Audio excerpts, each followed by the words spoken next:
gentlemen, boys and girls, I go by the name of Caution Mr. 700. Hey, yes, I know it's Mr. Something. Yeah. You know what I'm saying? You know, I tapped into all over radio, all over media. It is what it is. We ain't heard my brother Rakim Al-Jabbar today. How you doing, my guy? Peace, brother. I'm good. How you feeling? Same old same, man. Same old same. Another day in Dallas, Texas, or the Colony, Texas is where I'm located at. I said, whoa. The Colony. When I sent the address, I was waiting for the reply. This shit is different. Nigga moved out here. I was in Louisville for a minute, That's bro. what I thought. I was in Louisville, and then we ended up finding this space. And so once we got in here, it was like, damn, it's 2 living rooms in this bitch. What are we gonna do with the other one? And it was like, here we go. Here we go. So we are here to talk about a few things. You know what I'm saying? One for sure is the project/book. All, you know, conclusive coming out, man. So let the people know what that's called, what it is, and how it breaks down, and how you releasing it and shit like that. The project is called Digging for Dollars. The book is called Built from the Dirt. The mindset that created Digging for Dollars.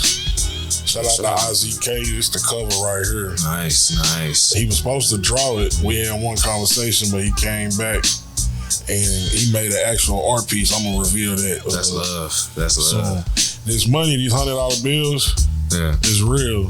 Ironically, he had a friend 2 years ago that brought him $2,500 from Colorado that was burned on the stove. Are you serious? Yeah. Just because? No, it was an accident. It's like with a gas stove. He accidentally turned the iron on with the money sitting on the stove. It caught on fire. Couldn't use it no more? Couldn't use it for nothing. So they brought it to him because they know he an artist. Like, he was just for some art. Oh, that's dope. And we had a conversation. He's sitting there. He like, man, you know what? Let me go get this. He brought the bag of money. And I told him, my mother's side of the family is all from Colorado. Coincidentally. Yeah. You know what I'm saying? Oh, that's love. So we did it like that. So the book is out right now because not only does it talk about the mindset, the lyrics for the album, outside of the 3 songs that I'm adding right now, the lyrics are in the back of the book. So you can read the beginning of the book and it take you through my childhood and early adult years, which is like the time frame that the album is talking about. And then the lyrics in the back. Okay. Now, what was the inspiration for that? Because that's a different type of concept to put a book out prior to with the lyrics to a song without an individual even having the music to relate it to. So it's more so getting into the story of it, or is it? Right. Gotcha. Yeah, and I just feel like my target audience is the people who appreciate lyricism. Right. And they appreciate art. And you know, back in the day, back in the 1900s, you know what I'm saying? We used to buy the CD and open that book and read it while we was going through the CD. The lyrics would be there, listen to the music, the pictures or whatever, boom, boom, boom. So for me, this is an updated version of that concept. You know what I'm saying? Right. And it's giving you the opportunity to really dive into the mindset and the lyrics before you hear it. Right. Gotcha. Now, you've been at this for a minute, bro. Like, this ain't your first foray into dropping music. Like, for people to understand, you've been at this for a while. You know how the game works. Yeah. You know everything that comes with it. What would you say is one of your hardest challenges you've had to face going through your process as you went through it? Like, as where you are right now today. You know what I'm saying? Yeah. Capital. And then even knowing where to put it.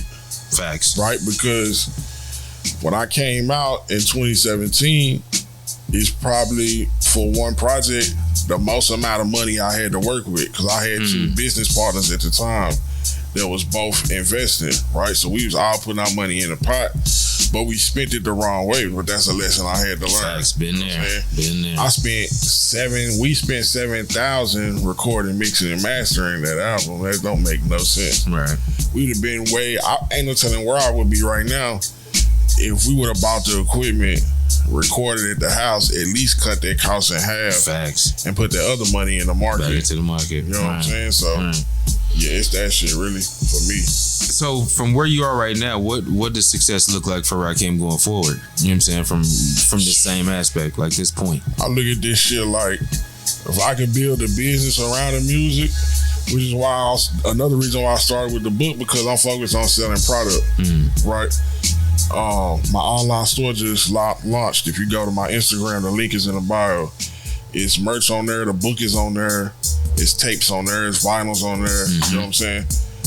If I could build bare minimum, if I could build a business that makes me 6 figures annually, that's what it is. It's better than any other job. Facts. Hands down. You know what I'm saying? I don't give a fuck how you dress that up.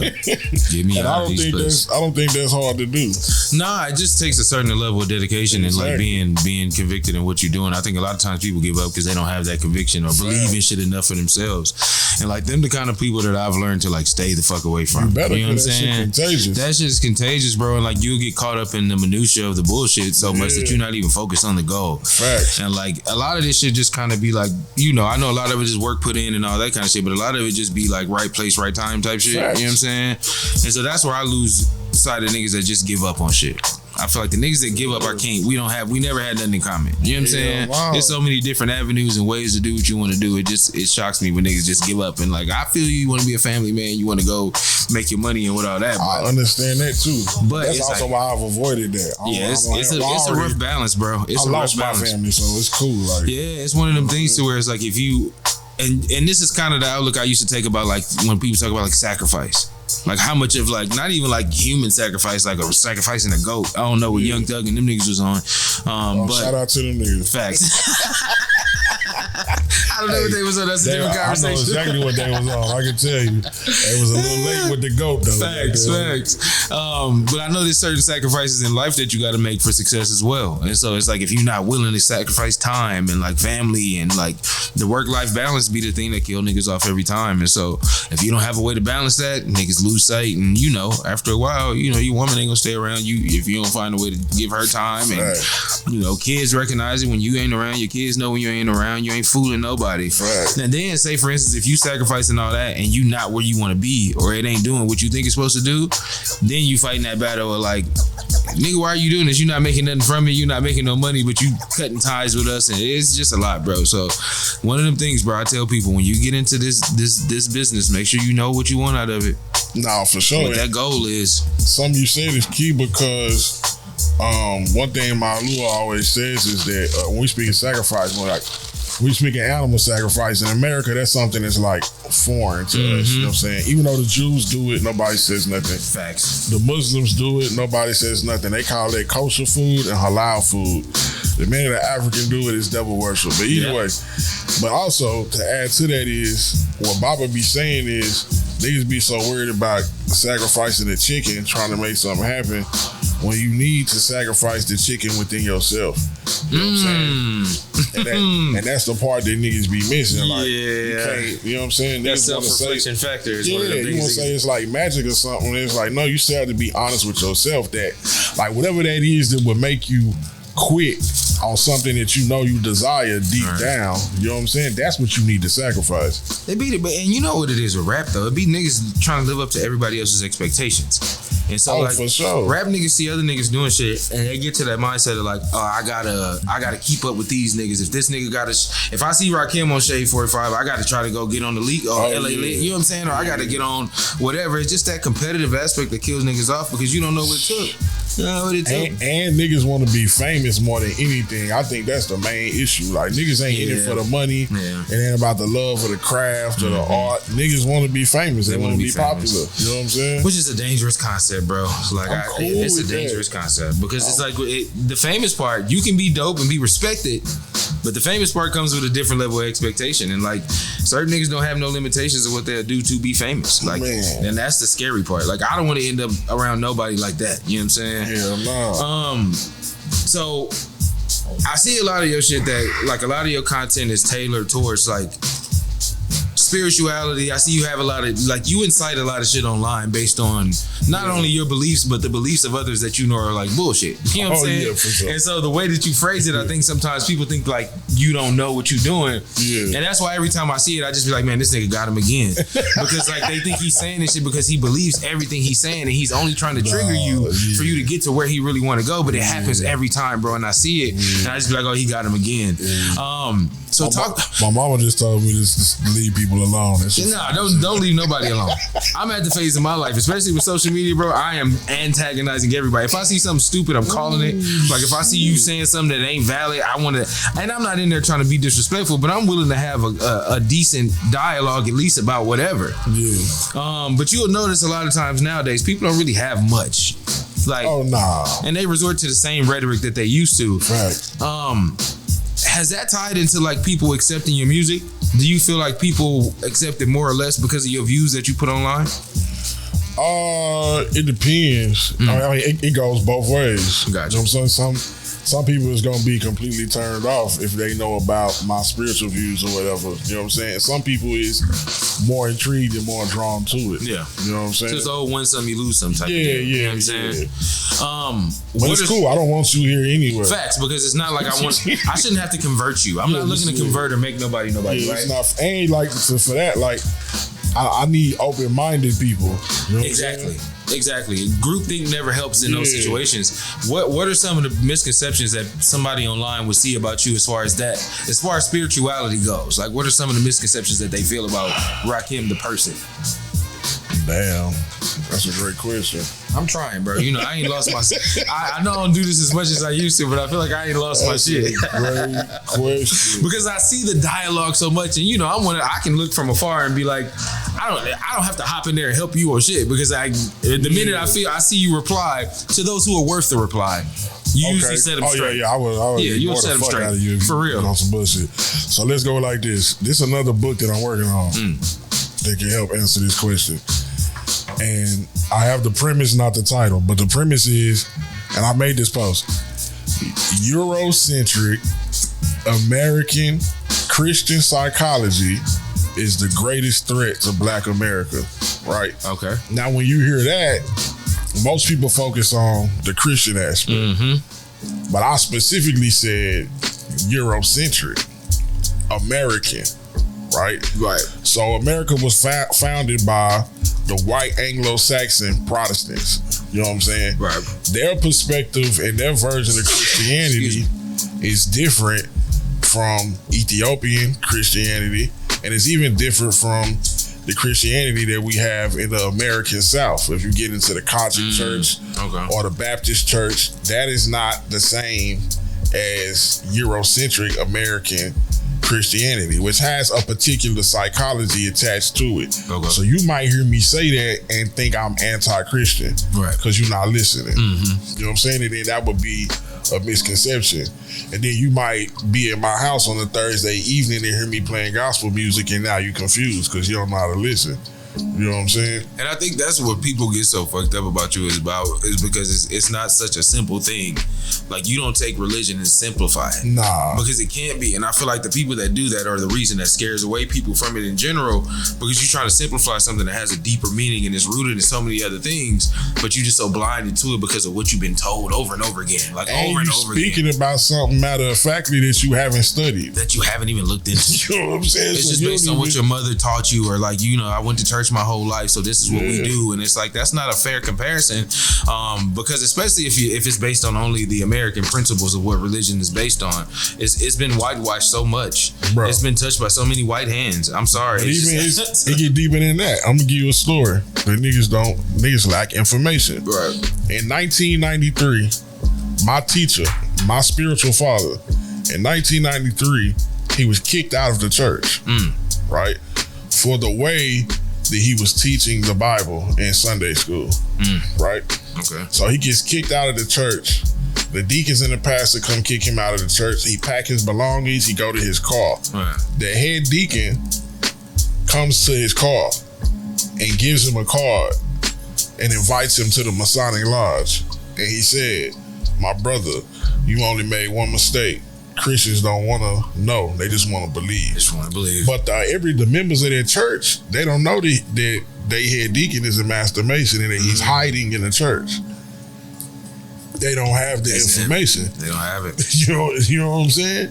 And they kicked this man out the church for teaching the truth, and he know that. He didn't defend him. He voted to kick him out too.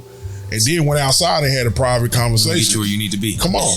You know what I'm saying? So that's what I'm talking about. That's even within the Black church. There's things happening around you that you unaware of. Yeah. The majority of us have a grandmother or a great grandmother who messed with herbs and roots and was in the church. Mm-hmm. You know what I'm saying? Facts. But you might see me talking about something like that online and you think it's demonic, but you don't know your own history. Yeah. Yeah, it's one of those things, bro, that if and it's just so tough to see people judge it and they don't have any information about it. Yeah, and like they call it certain things or there's a stigma against it because they don't understand it, and rather than try to understand it, they'll just label it as something and completely go away from it, or completely sit there and try to argue with you about how wrong you are about how you see it. You know what I'm saying? Right. Now I know a lot of your music is based in what you believe as well. Even the cover has a meaning. Yeah. Me knowing you and like the things you told me that you've done in the past, like and I don't want to say rituals, because I think, but it may be. You know what I'm saying? Yeah. But what are some of the practices that help you stay grounded? You know what I'm saying? Like and focus. I mean, one of the main things that we do within our tradition is washing your head. So you would like wash your head with cold water or coconut water, and then cool, calming herbs like something like lavender, chamomile, mint, things like that. You know what I'm saying? Interesting. I'm finna start that. I'm a warm water nigga. I never did. Because like when you feel away, when you get emotional or something, or you get heated, your body literally heats up. That's true. Your head is hot, right? Yeah, that's so you pour the cold water over your head to cool and calm yourself down. It's gonna shock your nervous system. It's gonna give you. I'm gonna appreciate it. It's gonna give you a chance to get back in alignment. Right. You know what I'm saying? So things of that nature, and then you got grounding, hugging trees. You know what I'm saying? I'm with all that shit. Okay. Yeah. Does the process of making this project, is it different than the prior one? Yeah, honestly, initially this was the toughest project that I made because it's a concept album. Okay. And I don't do concepts. True. You know what I'm saying? So I trap myself in a box and it's like hard to do. You know what I'm saying? This album is about a drug dealer. Okay. You know what I'm saying? This is all drug dealing music, more specifically like a weed man. You know what I'm saying? And a different journey of the weed man. You know what I'm saying? Because one thing I wanted to do with this project too is be able to explain that hip hop music is art. So every story that's told on this album is not my story. Some of them, it might be me. I might have actually lived something I said. Some of them I saw firsthand. It was my partner. You know what I'm saying? Right. Another story, it might be my cousin's story. You know what I'm saying? This is a collective of stories that I have proximity to be able to display to you the life and the journey of a weed man and how that shit may go. You know what I'm saying? Within a particular time frame. More so like I'm talking like 2007, 10 years we'll say. 2007 to 2017 is the time capsule that this album is written in. Okay, that's interesting. That is very interesting. Yeah. You one of the people that I know as far as artists that like relate to the culture. Like we talking about spirituality. Yeah. And like self-mastery, I would say. You know what I'm saying? Like, that's always been one of them things. Like, one of my favorite quotes I've ever heard on the podcast, bro. I think we was talking about something that was on the Shenanigans, and I think you said something like getting in touch with your inner bisexual or something like that. It was like your bisexual self or something. But like when you said it at first, I was like, damn, that's crazy. But then when you broke it down, I was like, oh, that's what he meant. I think you were referring to somebody that we was talking about. But like when you broke it down, I was just like, damn, that was pretty masterful. Looking back at like the younger you, like what version of yourself had to kind of die for you to get to where you're at right now? Yeah, good. You know what I mean? Like just to think, knowing you as I do. I done died a lot. Holy shit, I'm still dying. You know what I'm saying? Like just think about it and the process of it. But like which part of you, like what version of you had to die? Because all of them don't. You know what's crazy? This nigga. The nigga in this album. Yeah. Most importantly. You know what I'm saying? Because I was lost and I was looking for something and like kind of like halfway aware of it and halfway unaware at the same time.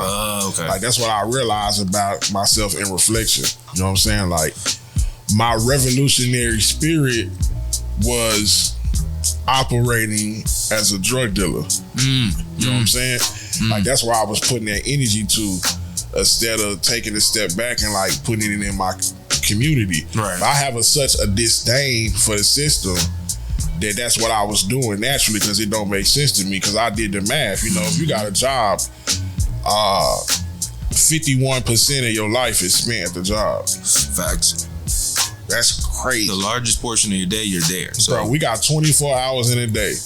You got to be at work for 8 hours on average. We're going to say that, right? Then they tell you need 8 hours of sleep. 16 That's gone. 16. Your commute to work might be, let's just say it's an hour. Each way. That's what I'm thinking, right? Each way. So that's two more. That's two more hours gone, right? So we at 18, right? You got 6 hours, right? Lord forbid you got a wife and some kids. That you need some time. Yeah. You gotta eat some type of way, and I pray that you bathe. You heard? Facts. You feel me? And you gotta stop and put gas in the car at some point. You gotta go to the grocery store. It's like it's things you can't get around, avoid doing, and the majority of your time is gone working for somebody else who don't care about you at all. They might give you a 50-cent raise every year. You know what I'm saying? And drop you in the drop of a dime. Man, look here. Won't think twice about it. Man. So I was rebelling against that system as a drug dealer. But like that part of me needed to die in order for me to mature into a community activist, which is more so where my mind is currently. Gotcha. That's a big deal. How you feel like, and I always wonder this about you because I see conversations about artists in Dallas and like, you know, when people talk about certain things, they always relate it to like the successes of artists and like things that niggas have done, like that they try to track, whether it be if they sold records, if you had a song on the radio or whatever. How do you feel your impact is looked at in this city as far as overall artistry? Man, that's a great. I'm trying. I told you. I'm trying, bro. I'm trying. We back in this shit, bro. We gonna listen. Somebody got to do it. Yeah, you're doing a good job. I don't know because honestly, I had 2 phone calls this year that made me even entertain that thought. Normally, that's not something I would have think about. Right. But 2 people basically, and they said it 2 different ways, but they felt like everything they saw for Big X was supposed to be me. And so they was like, one of them was like, that was supposed to be you. You know what I'm saying? Like, boom, boom, boom. The other one was like, I'm checking on you. I want to know how you're affected by watching that. And in his mind, he know that I know that's supposed to be me. Right? But I never looked at it like that. You know what I'm saying? But I also, though I'm good with staying in the present, I be creating for the future. And I'm more of a spiritual person, so, and I know my individual path and what I'm doing and what I'm laying down. You know what I'm saying? So like what the next person is doing, I'm not really comparing myself. But to answer your question, somebody else said something too. And I'll say this, which is crazy, but it is what it is. I ask you this. You talking about from fans or from artists? From artists. I know I got a good understanding of how the fans feel about you. Okay, from artists, I'm the most respected and the most feared. You know what I'm saying? Gotcha. And probably within the guys that have that level of respect, I'm the least liked. I can see that. You know what I'm saying? That's what we was talking about that one time. We was talking about who was less approachable. Remember we had that conversation? Oh, yeah. That's what and I guess that approachable wasn't the right word I was looking for. Yeah. I think it was more so like the camaraderie aspect of certain artists. I see niggas, they fuck with you, but like they don't fuck with you. No. And me and Bryson had this conversation about the best lyricists in Dallas thing, and that's why that got scrapped. Because when we sat and had a conversation on the podcast about it, it just came to you. It was like when we was talking about it, and the main reasons were based on skill and everything. And we said it on the podcast. For niggas that don't watch, we had already determined that. That's why that never even needed to happen. Like it was like we both sat here and talked ourselves into it. Like, no, why? We both feel the same person. Like, because, and the one thing that we kept going back to is like a lot of niggas wouldn't even take it serious. Like if we was like, hey, let's put this on the line, put any amount of money you want to put on it, however you want to go about it, how many of these niggas would actually take it serious enough to do it? And we was like, Rakim is the only nigga that I know that would go step by step to show that he's the best one out of every nigga out here. And I was like, then you got to put up, okay, if somebody does step out there, who would be willing enough to do it? then it's based on skill and like we talking about lyricism. I was like, bro, this is not a conversation we need to keep having. And so that's why I asked that, because I feel that way. Yeah. If you was to ask me in every conversation that I have with niggas about it, I've always said that. Yeah. Because of the way I see you move and the things you've already done. Yeah. And like there's certain things you just don't have to question. You see what I'm saying? Like certain things just go without saying. It make it tough though, because sometimes I like these guys. Like, I mean, they seem like decent people. I want to be their friend, you know what I'm saying? But I be in rooms and it'd be like, or the energy be like very competitive, because everybody be wanting to prove they can rap with me. Right. But I'm so far past that, I don't be thinking that they be catching me off guard. But then I have to tell a nigga like, well, wait, like, because you know, like, if you keep talking to me like that, you gonna make me look at you like that. And you really don't want my brain to go there. Like, right. I want to be cool. I thought we was cool. You know what I'm saying? But if that's what you want to do, you already low key don't like me. You really not gonna like me. You gonna hate me in a little bit. What? I done studied this shit for too long. Like, and see, if you ain't done your work, it's tough for me to even look at a nigga and be like, hey, you got the capabilities of it. It's not even, just do what you need to do. Like, you know, if you're trying to get on, which is, you know, a job in itself, I'm not gonna knock you for that. Yeah. You just talking about pure skill and like, or if you just talking about the conversation of who does what and knowing who people are. Yeah. You know, because I be in different rooms with niggas and just seeing how niggas be acting sometimes. And it just be like, you know, niggas is cool. And it be other niggas who have to tell me, like, Medrick, shout out to Medrick. I don't know what conversation he had. I don't know who he was with. But he just pulled me to the side one day and was like, man, bro, you know, behind closed doors, man, all these rappers, man, you the one, bro. They be talking about you. You know, it's you, bro. You know what I'm saying? They don't say it to me. You was out there. I never know. But I tell niggas, we could, and that's why it's crazy what you said. We could put this shit on paper or on a whiteboard and we can break this shit down. Go ahead. And cause I be asking niggas, even Donnie, I fuck Donnie head up because when we first started working, he be telling me a nigga dope. I say, what did he say? Right. That shit sound cool. What did the nigga say? You know what I'm saying? And then you get to breaking down what the nigga said. The nigga said nothing. Okay, then now talk to me about him. Now I'm a hater. You know what I'm saying? Yeah, like, because I went into what he said. Yeah, you know what I'm saying? Niggas be trash. And then see, I get to talking like that. Why niggas don't like me? Because I say a nigga trash, but I'm from the 1900s. Facts. When it's a story in this book. My first mixtape I ever made. I walked in a barbershop in the hood that I'm from. Me and my partner D Page. It was like, hey, can we sell our CD in here? You know what them niggas said? Oh, y'all rap? Okay, rap right now. Yeah. That's the era we come from. Swear to God. And if you was trash, the answer was gonna be no. Nah, facts, bro. Right there on the spot. On the spot. It nigga, wasn't on here play my CD. Nah. They didn't put the CD in. Niggas said rap. Nigga, we didn't even. I swear to God, bro, I didn't even record it in a professional studio until I moved to Texas.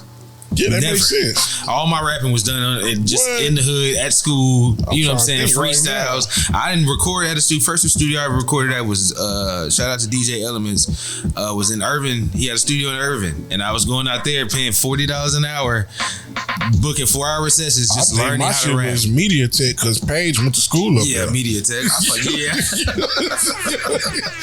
You know what I'm saying? Paige went to school up there so we could get the free studio time out there, motherfucker. Like, I remember the first time I went up there, I was like, oh, I see exactly what this is. What? I see exactly what this is. Stop playing. I am not bad at it. Yeah, man. All right, bro. So again, give the people the name of the project again, and what the book is out right now, right? Yeah, the Built from Dirt book is out right now on the website. Okay. I got a bundle. You get the book, the Farmers and Men t-shirt, the Free Range digital EP, and the single from the album La La. You can get that bundle for $60 on the website right now today. And the album will be out. When I finish that motherfucker, I'm going to put it on the website that day. Okay. And streaming, it'll be out who knows when. Yeah. Sock it to my pocket. You'll get it. Facts. Facts. Other people know where they can find you, what the website is, all that shit. Rakim Abdul-Jabbar on all platforms. The website is thepharmacyfactory.myshopify.com. Facts, man. Well, appreciate you coming through, my brother. We're going to make sure we get this up before everything goes. Yes, sir. Shit. Niggas know what it is, man. All over media, all over radio. Caution, Mr. 700. We out this bitch.